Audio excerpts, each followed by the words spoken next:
I mean, probably the more fun thing to do is follow the TikTok. Follow me on TikTok. So Uh, my daughter has got me doing these videos on TikTok for like our monthly raffles and stuff. So insurance can be pretty dry and boring. The TikToks are not. Welcome to Rochester Business Connections, powered by Balberg Marketing, LLC, where I get the chance to chat with Rochester, New York's very best business owners, entrepreneurs, and thought leaders. I am your host, Ben Albert. Don't forget to subscribe, and remember, we don't do advertisements. My fee for this show is simple. If you gain value from the episode, personally share with a friend and explain your favorite part. Let's get started. Welcome everyone to Rochester Business Connections. I am here with Rhett VanScoter. Rhett, how we doing this Monday morning? I'm doing great. Good to hear it. I'm happy to have you here. I actually want to start this thing off with something different than what I usually do because last night I was up, I was doing, a little bit of preliminary research, and I looked at your reviews. And Rhett, you've got like 150 reviews. You've got 5 stars. People love you, and I'm like, there's got to be a flaw, right? We're all flawed. Like, no one's perfect. So, what I did, Rhett, and not to ramble here, guys, is I looked up your reviews. I sorted by lowest rating, and you've got a couple reviews here. It was great working with Marianne. She was thorough and kind. 4 stars. VanScoter got me affordable insurance when every other insurance was out of my price range. ... 4 stars. VanScoter and his staff were polite. His agency saved me $900. 4 stars. Thank you for your business. 4 stars. Even your negative reviews are all positive, dude. The reviews, it's something that I focus a lot on with Okay. the agency. We have a weekly staff meeting, and it's something that I talk to them about every single week. What are we doing for reviews? Are you getting reviews? Because I tell them, hey, every time you do service for a client, you're sending out a link for them to do a review. And I just tell them it kind of keeps us honest that we're going to do our best job if we know that somebody has a chance to rate us right after it. Yeah, I'm with you. There's no reason why your current clients shouldn't be your best source of referrals and your best salespeople. If you're doing good work, you're smart to ask for those reviews because plenty of people have nice things to say. They just don't think to go and leave the review sometimes unless you ask them. So, Exactly. And it's, if we don't provide someone the best service and, maybe the staff member didn't send out the review, we have a built-in mechanism that will still collect those reviews. So any clients twice a year, they get an email saying, hey, rank us 1 to 10. And then they get the chance to rate us. And that just comes to me for my internal, kind of knowledge of kind of how we're doing. So yeah, that's great. During the virus, coronavirus, I've ultimately been looking at a lot of those cheat sheet, easy ways to use technology for benefit. I know a lot of the people listening are business owners. I'm wondering if you can give away that secret of what technology you're using that auto sends those emails to get those reviews. yeah, so it's a insurance specific one. Cool. So we have a client management system that we use that works with our insurance companies to download all their policy information, everything, and we can basically keep all the files and everything in the cloud electronic. But then I have another company that comes in and they basically not mine that database for me.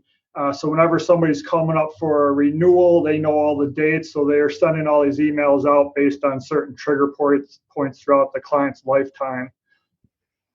Perfect. So the Perfect. name of the company is Agency Revolution. I believe it is specific for insurance, but they might have other lines that other people could benefit from. Yeah, that's great. So if you're an insurance agent, you've got a great tip there because insurance reviews are huge. We didn't even touch on that. I dived in because I just thought it was great reading those reviews last night. Rhett does auto insurance, home, business, commercial. Give us a 1,000-foot view of what you guys do at your agency. Yeah, so, I mean, basically, we help people protect their stuff, their biggest assets, whether it's your car, your home, your business. We help protect you from potential liabilities, and then we help protect you if something has happened to you through like life insurance. So it's one of those things is we try to always make sure that our clients are protected with insurance. There's so much focus on price for it, but really there really is a balance. We try to get people the best possible insurance at the lowest price, and a lot of times, we're able to do that. Sometimes we might be closer, a little bit more, but we're providing them with better coverage once we've kind Mhm. of pointed out some gaps for people. Yeah, that's huge. I mean, a lot of us are paying too much for insurance, or at least we think or feel we are. What kind of system do you have to do that? I mean, your reviews, people are saying how much you save them and the good quality care. Is there any tricks to the trade that helps you save all this money on insurance or get better benefits for the same price? I mean, for us, I mean, we get to work with multiple companies, so it makes it a little bit easier. And so Sure. you have some people who are captive, or they're just it's direct to one company at all. We get to work with the major carriers, Progressive, Travelers, MetLife, Erie Insurance. So we just have a little bit more in our stable to help people. So we can basically through when someone calls in or sends us an email or something, we got a process where we do an intake sheet form. We ask a lot of questions on that intake sheet, and basically that's helping us narrow down like, okay, what's important to this client, and what is going to be the best product for them. So it's just kind of finding direct steering people in the direction that's going to fit them the best. And everybody has different opinions on insurance. Just like anything, some people want to drive a Cadillac, and somebody wants to drive a Ford Festiva. So they're both good as long as you know what you're getting. You don't want the person who wants to buy a Cadillac driving the Ford Festiva because they're not getting what they were expecting. So we just try to educate people on what the policies are covering throughout the process. If somebody wants a little bit lighter coverage, as long as they understand what they're getting, we're fine with that. Awesome. Awesome. Yeah. I mean, pretty much everyone drives. A lot of people have homes. We need insurance. So you guys are open. People just come in at any time and get a free quote. That's how that works, right? Yeah, I mean, right now we pretty much in the office, it's kind of appointment only, but we're always available by phone, email. You can text the office number, anything to kind of start that transaction. It's usually easiest if we can get you on the phone, or in person to do some of that, you know, data gathering at the front end now. Yeah. Have a full conversation. Right. Good. Good. What got you into insurance in the first place? So I'm trained as an accountant. So that's what I went to school for. That's what I worked in accounting for 5 years. And I was kind of just I was looking for a change. I worked in public accounting for a number of years. I really enjoyed it. I like going out, working with different clients all the time, working with the community, small business owners. And then I wanted to make a move up. So I took a management position as an accounting manager for a real estate development company. And I miss the public aspect of it. I miss interacting with people, being kind of more of a part of the community. So I said, I think I want to make a change at this point, and I thought about maybe going back to public accounting, but I decided to kind of take that time and jump out on my own venture. So it was time in our life where it's just me and my wife. We've been married a few years, no kids, low cost of living for us. So we figured, hey, now's as good a time as ever for me to go out and fall on my face, before we have anything really big to lose on it. So, because I think if I had more weighing on my shoulders, more responsibilities with kids and stuff, I don't think I could take that leap myself. So, my sister worked for a State Farm agent that she really liked. She said, "Geez, right, you ought to look into this. I think it would be a good fit for you. I think it's what you're looking to do." So after I did a lot of research in it, that's kind of, I decided, hey, this is great. We had some money saved up, put it into starting the agency, and that was kind of it. So we ended up going in the independent route just because I felt that it aligned with my background in accounting and being independent, being more of a trusted advisor. I didn't want to be tied to one product that I had to push on somebody, that I had a high quota for to make a sale. I wanted to really be independent and provide the best for my clients. I love it. And it's hard to take a leap like that and not fall on your face. How long has it been since you started the company? It's been 15 years this year in November. So 15 years, I like numerals of five. I think 15's a big number. Congratulations on that. Yeah. Um, I presume, like anyone, you did fall on your face once or twice. I'm curious what challenges you went through, from starting your business to being 15 and steady in years in business. Is there any challenges you had, and what did you learn from Yeah, I mean, there's so many challenges. It's tough to narrow it down. But it's, I mean, probably the biggest thing for me is, I was being an accountant, being in insurance. I'm probably more of a risk averse type person. Sure. I probably should have taken more risks at the beginning of my career to push the business forward faster.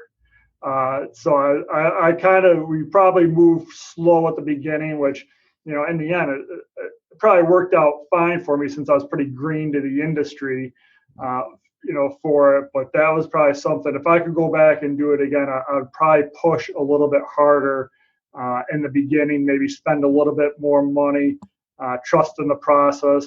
Because now you can go back and see that things work, certain marketing things work, hiring certain types of people work. And so you kind of learn that now. It's easy to go back and say, "Oh, I should have done that 5 years earlier," Right. But before you test it and you do it, it's just so unknown. It's hard to pull the trigger on it and spend that money. Yeah. I mean, there's a beauty in that, doing it not as well the first time or taking a risk and then you know what to do the next time. And by now you're recognizable. I mean, you've got that like cartoon version of you that's basically posted everywhere around the community, which I think is kind of cool. Yeah, I How have it on my car too. how did you get that done? I just used was it Fiverr? Oh yeah, Yeah. So yeah, I sent them a photo. I have one for my wife too. So on one side of the car it's me, and the other side of nice. the car is my wife, and that's where normally she would sit if we were driving around. So it's kind of funny. So yeah, I just sent them out a picture of us, kind of told them what I wanted, and they came back a couple revisions, and we got it. So it was good. That's awesome. Yeah, I actually own stock in that company because I think they do great work and tech's growing. So yeah, Yeah, I've used Fiverr. them for a number of small projects. Yeah. That's Even doing awesome. like the video banner at the top of my Facebook page, they did that for me. That's great. I'll have to look into it more. Again, I bought stock in the company just because it's soaring high, but I got to look into some of the details behind that as well. Yeah. Um, yeah, so your cartoon face is painted all around the community. Let's talk about some of the community efforts of your business, whether it's just it can be business or personal. What do you support in the community? Where would we find you on the weekend in Rochester? Let's dive a little bit more into just Rochester and what you do for the community here. hmm So one of the things we started doing last year is we started like a formal charity program. Before, it was just kind of like I would write checks here or there, donate to causes, and I had some personal things that I donated that meant a lot to me. But I said, I think we could do better with this. There's probably a lot of small charities that I don't know about. So we sent it out, email out to our clients, and we blasted on kind of all social media. Said, hey, vote for your favorite charity. Send me a charity I don't know about. And we got a huge response back from it. And so every month, the year before in 2019, we donated to a different charity, based on whatever everyone had voted on. And so, I mean, there were just some wonderful charities there. The one that always sticks out to me is Bella's Bumbas. They make there's these bumbo seats for kids, for children, when they can't quite sit up and stabilize themselves, that you could stick in places. Well, they took it and they made it into an affordable wheelchair for kids who aren't able to walk. And it allows them to get around on their own, interact with their siblings, play, and things like that. And so they're right here in Webster, New York. I'd never heard of them.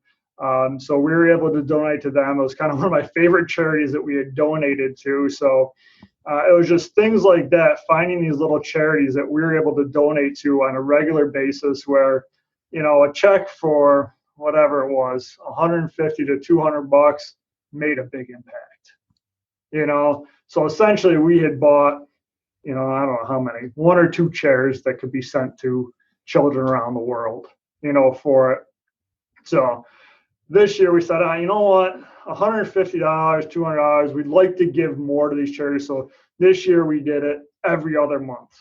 So we said 1 month we'll collect votes, next month we'll donate to that charity. So now the checks this year were $300 to $400, so it made a little bit bigger impact for these charities for it. So I think this year coming up in 2021, we might even move it to quarterly, just so we can make that check for each organization a little bit bigger for them. So that's probably been one of the funnest things that I've done. Yeah. I love contacting these people. I love having them come in and deliver the check, seeing the excitement, telling me how they're going to use the money. It's really just a lot of fun to do.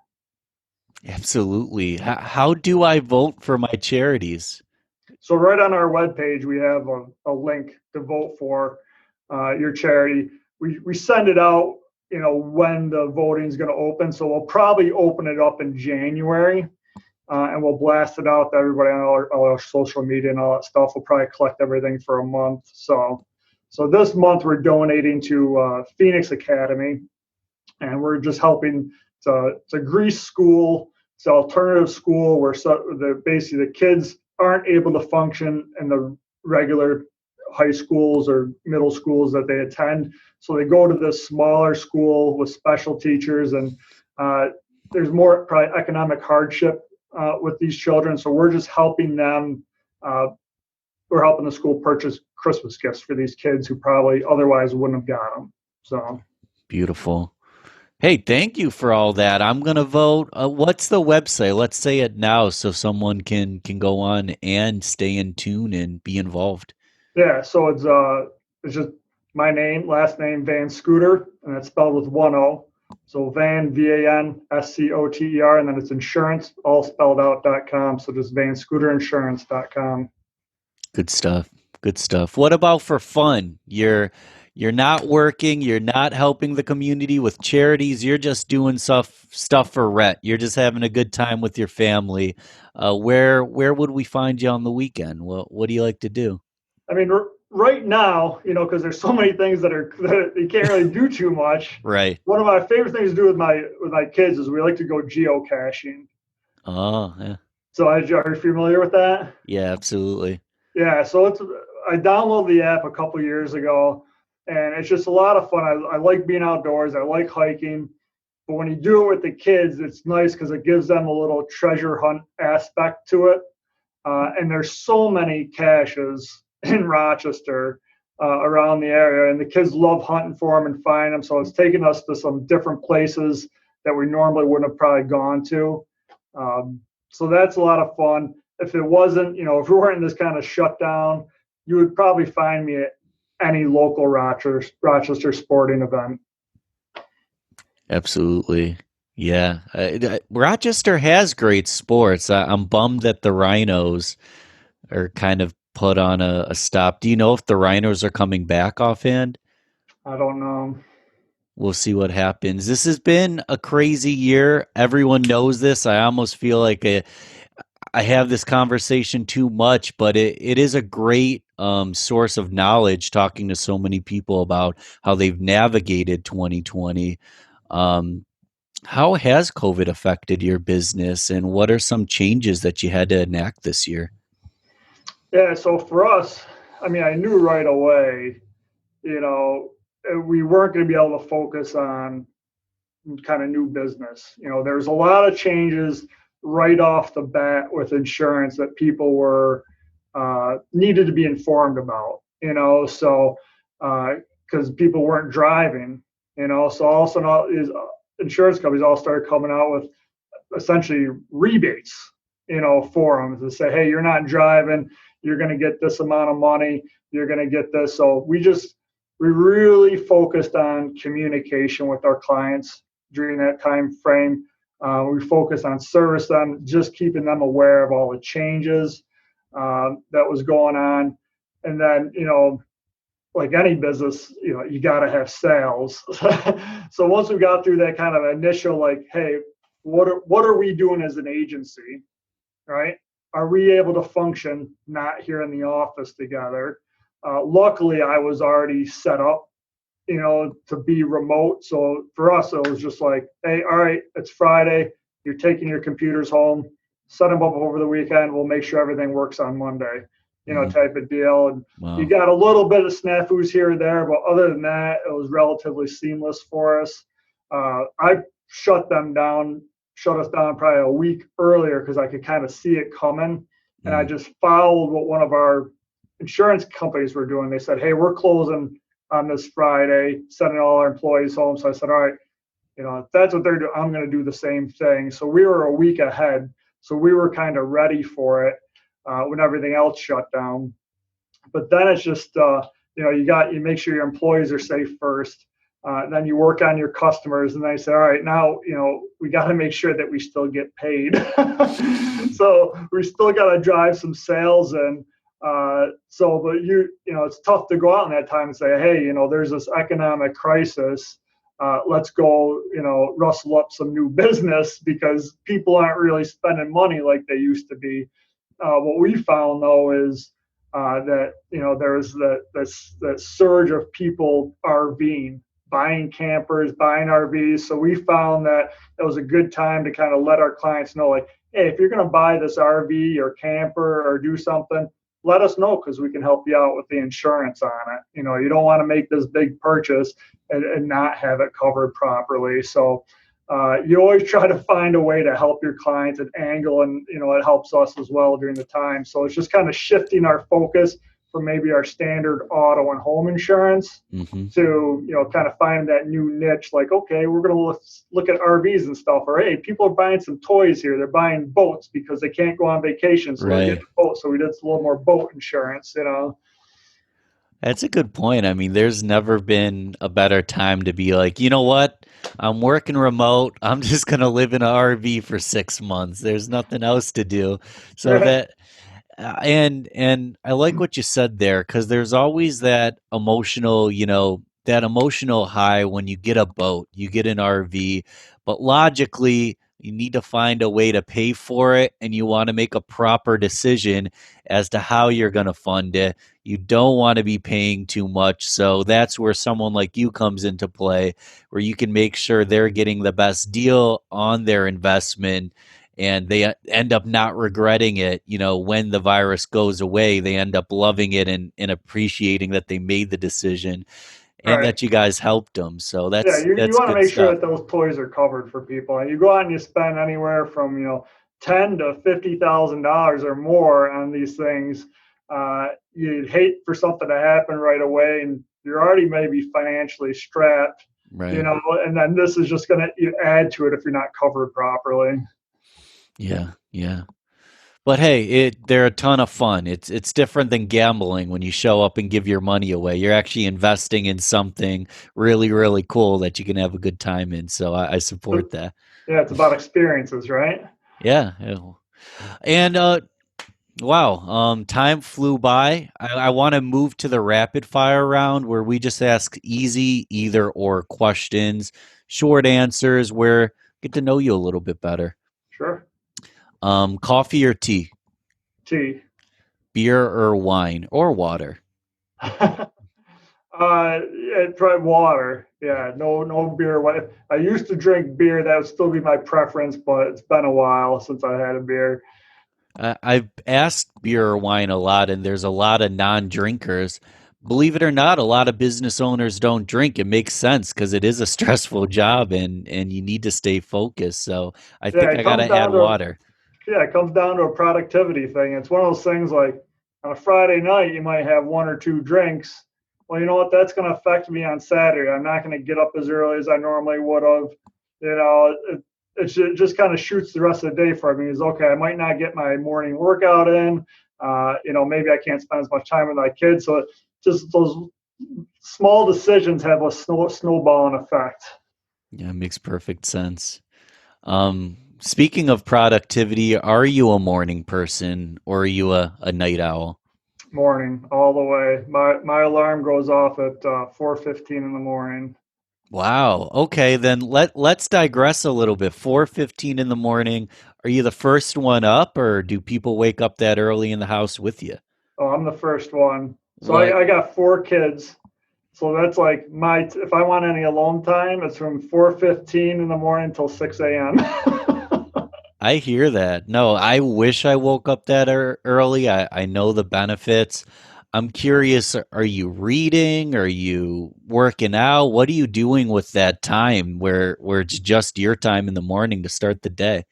Yeah, so I use that time, I exercise, and then I kind of multitask. So I'll listen to an audio book, catch up on the news. Um, so that's before I used to have more time to kind of sit and read, but I've kind of converted over to audiobooks recently. Totally, totally. A question I ask every guest, iOS or Android? Android all And the way. lastly, social media platforms. If someone wants to follow you, link up, see what you're doing at your agency, where do you hang out on social media? Um, I mean, LinkedIn or our Facebook page, agency page, are probably the two best places to kind of see what's going on, for it. So usually, if you want to connect to my personal Facebook page, if we've connected on LinkedIn, probably first, I'd be more likely to accept that request on my personal Facebook page, Sure. even though my personal Facebook page is really my public one. But you just get so many spam requests now through Right. Facebook that if I don't have already some sort of connection and I get that lead, I'm probably not making the connection. Cool. So there's Rhett VanScooterInsurance.com, right? Just Got vanscooterinsurance.com. VanScooterInsurance.com, Rhett Van Scooter, if someone wants to link up on LinkedIn. Yeah. There's the business Facebook. Probably avoid the personal Facebook if you don't know Rhett yet. Anything we missed? Any other way to keep in touch with you, or just maybe any questions that I should have asked you if I knew you a little bit better? I mean, probably the more fun thing to do is follow the TikTok. Follow me on TikTok. So Uh, my daughter has got me doing these videos on TikTok for like our monthly raffles and stuff. So insurance can be pretty dry and boring. The TikToks are not. Okay, so how would I find? So I'm not a TikTok user. Do you know how I'd find the? Do I just type in Van Scooter Insurance? I think you just search my name. I think Okay, if you search my name, so yeah, I don't follow or like anybody else on it. We just use it to like basically create the videos that I just post on other platforms. But it's funny because I've posted these TikToks publicly on Tik and people are liking them. I'm like, I don't know who that. Right. who they are, how they got connected, or how they saw it. But Everybody's on TikTok these days. The younger crowd, everyone uses it. So you could be reaching hundreds, if thousands, if millions of people and not even know it on TikTok. It's kind that's of cool. right, you know. Well, awesome, Rhett. It's been fun. I appreciate you coming on the show. Yeah, thanks for having me. I appreciate it. I'm going to click stop, and thanks for listening to Rochester Business Connections. Don't forget to share this, rate, and comment on your favorite platform. You can also email me, ben@balbertmarketing.com. Let's connect soon. Until then, keep thriving, everyone.